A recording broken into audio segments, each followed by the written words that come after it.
Welcome to Mika Amcha Yisrael. This week's parasha introduces us to Yitro, Moshe Rabbeinu's father-in-law, who left behind his position as the high priest of Binyan to join Bnei Israel and embrace Torah and Mitzvot. Chazal teach us that Yitro and Ruth, the Moabite princess, were the first two converts to Judaism, and their stories teach us timeless lessons. Yitro sacrificed wealth, honor, and prominence, and Borei Olam rewarded him by allowing his descendants to sit on the Sanhedrin in Yerushalayim and naming a parasha after him. Ruth, who forsook royalty to join the Jewish people, became the ancestress of Malchut Bet David, culminating in Mashiach ben David. Chacham David Pinto Shalita provides a beautiful insight into why this parasha, which vividly describes the giving of the Torah, is named Yitro. Yitro had 7 names, yet this particular name was chosen because only one letter separates Yitro and Ruth, the letter Yud. The Yud symbolizes the Aseret HaDibrot, which both Yitro and Ruth embraced wholeheartedly. The lesson here is profound. Even a single letter, a seemingly small step, can reflect total commitment to Torah and Kudsho Baruch Hu. Afford me the privilege of sharing a remarkable story that mirrors this theme of faith and commitment. On December 19, 1777, George Washington and his Continental Army arrived at Valley Forge, Pennsylvania, to face what would become one of the darkest winters in American history.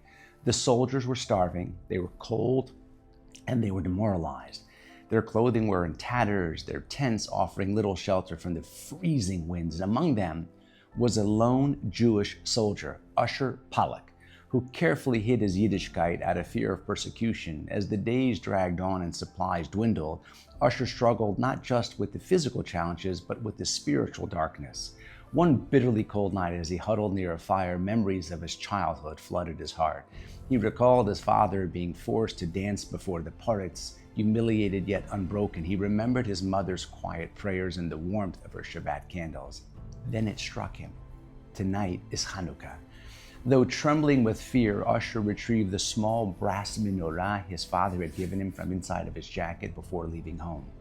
"Take this menorah with you, my son," his father had said to him. "It will keep your Yiddishkeit alive."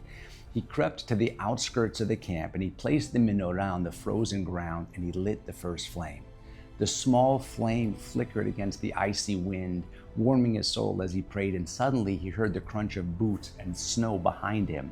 Usher froze, his heart pounding. Gripped with fear, he turned around to see no other than General George Washington. The general's face softened as he asked him, "What is that like?" His voice trembled and Usher explained the story of Hanukkah, the miracle of a small band of Jews defeating a mighty army of the Greeks and serving their creator. Washington listened intently. He asked a number of questions as his eyes glistened with emotion. "If Hashem performed miracles for the Maccabees," he said, "he will surely do so for us."